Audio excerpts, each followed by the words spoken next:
Hello guys, today I've got the JBL Quantum 950 and I'm going to show you how to enable the HD audio in your Android phone.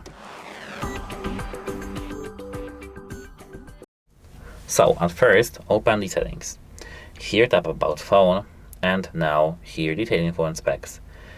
Android version, OS version needs to be tapped until you see here, you are now a developer. You may be prompted to enter your passcode or the pattern. Now go back, and scroll all the way down until you see here additional settings. Scroll down again to developer options. Now scroll down to networking, and now here, as you can see, we have HD audio. You can disable it or enable it using just a simple tap, and with the audio codec we can select our audio codec here. That's it. Hope it helps you, and goodbye.